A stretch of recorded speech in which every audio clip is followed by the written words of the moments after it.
At the Sports History Network, we're proud to introduce you to a new sponsor for our podcasts. It's Home Field Apparel, your premium collegiate apparel brand right out of Indianapolis. They've got incredibly comfortable t-shirts, plus they're officially licensed with vintage college designs. They have over 150 plus colleges available now and always adding more. Homefield digs through the archives and history of your school to find unique logos, mascots, and moments to make thoughtful designs for your school. When you shop today, new customers can get a 15% discount off their first purchase using the promo code SPORTSHISTORY at checkout. You can learn more at homefieldapparel.com. Now it's time to take a sports break, a look at sports history on a daily basis. Hello, my friends of sports history. This is Darren Hayes of Sports Jersey Dispatch Podcast. Welcome once again to the Pigpen, your place for all things great in sports history. And we are going to talk in this sports break about the date of September 9th and the greatest athletic events that happened on this date in history, and some of the great athletes that performed them, and their uniform numbers if they wore them. And some of the uniform numbers we'll talk about are going to be really, there's a lot of numbers here: 4, 26, 23, 32, 9, 34, 54, 19, 51, and 12. And while you think about those, think about this. Don't miss a podcast. Don't miss an episode that comes out on JerseyDispatch.com or PigskinDispatch.com. And know what's going on in Sports History Network. We have a daily newsletter.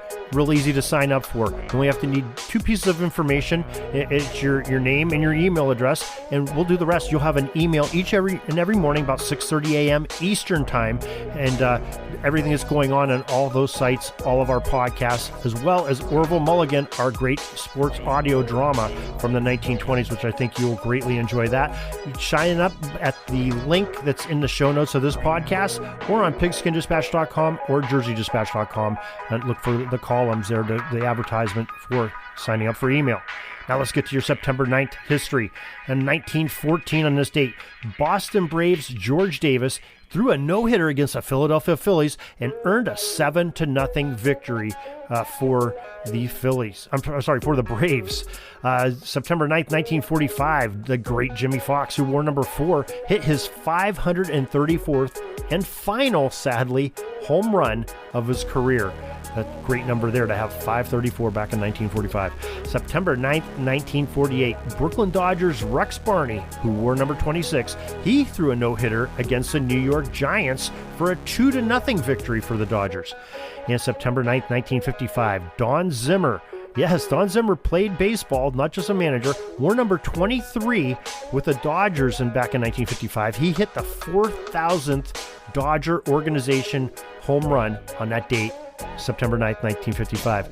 And on September 9th, 1965, the Dodgers' future baseball Hall of Fame pitcher, they were in LA at this time, Sandy Koufax, number 32, threw his 4th career no-hitter and first perfect game in a 1-0 shutout win over the Chicago Cubs at Dodger Stadium there in LA.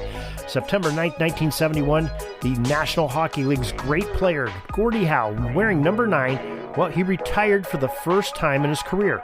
There's more to follow on that. Stay tuned for some later sports breaks.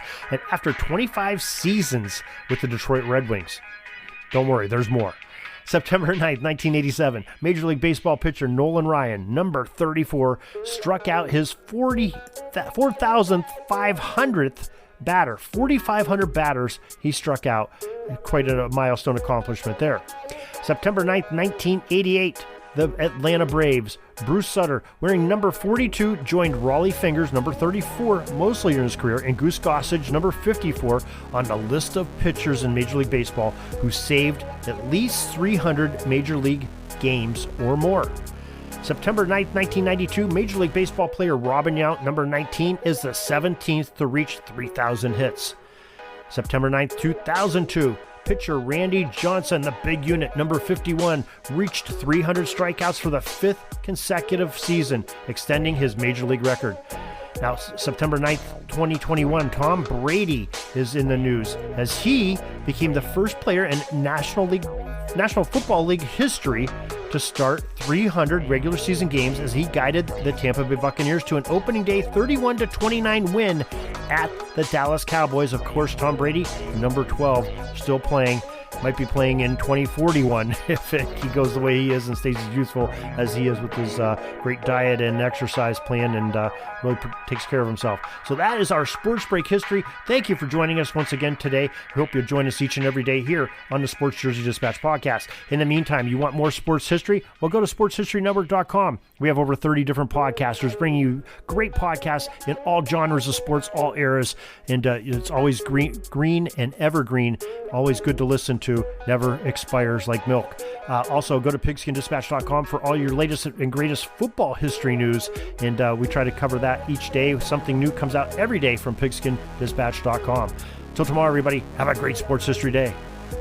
This penalty kill is almost over. I got to get back out on the ice. But thanks again for joining us for another great edition of Sports Jersey Dispatch Podcast. We'll see you tomorrow. We invite you to check out our websites, jerseydispatch.com and pigskindispatch.com. Not only see the daily sports history, but to experience the preservation of great events and people that play the games. Find us on Pigskin Dispatch. It's also on social media outlets of Facebook, Twitter, Instagram, and don't forget the Pigskin Dispatch YouTube channel. You get all your daily sports history. Pigskin Dispatch is happy to be associated with the Sports History Network, the sports headquarters of yesteryear, found at sportshistorynetwork.com. This podcast is part of the Sports History Network, your headquarters for the yesteryear of your favorite sport. You can learn more at sportshistorynetwork.com.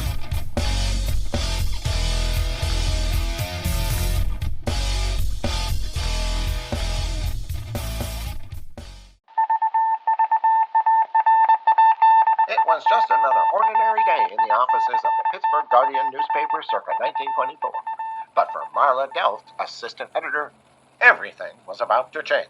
For she was about to discover the awesome attractiveness of Row 1 brand retro sports paraphernalia items thanks to Orville Mulligan, sports writer.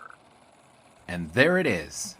Wow, Orville, that's really the bee's knees. Isn't it just? A poster-sized replica of the actual 1909 World Series program cover. I can see that. But where did you get it? And where'd you get it framed? I ordered it from the Row 1 website, where over 6,000 items of sports memorabilia from the 1880s to the 1990s are available for reproduction in multiple sizes and in several different materials, with over a dozen styles of frame to choose from for prints like this. Well, I'm sure Mr. Delft would love to put up more of these in the office. But I'm equally as sure they're beyond this newspaper's budget. Not at all, my dear Marla. See for yourself. Go to sportshistorynetwork.com/row1. sportshistorynetwork.com/row1. Oh my, these are good prices. Oh, and look at this stuff. Oklahoma-Nebraska football, college basketball art, Michael Jordan items. And so retro it was that sports Marla Delft advertisement discovered the collaboration. splendiferous magic of Row 1 sports memorabilia, arts, and prints. You can too by visiting sportshistorynetwork.com/row1. That's ROW1 today for access to the full Row 1 catalog of gallery prints and gifts like t-shirts, long-sleeve shirts, telephone cases, coffee mugs, blankets, pillows, towels, and even shower curtains. Act today for 15% discount off all prints with coupon code SHN15 and 20% off all other items with coupon code SHN20 at checkout. And keep your dial locked to the Sports History Network for the exciting chronicles of the 1920 sports world in Orville Mulligan, sports writer. Coming soon.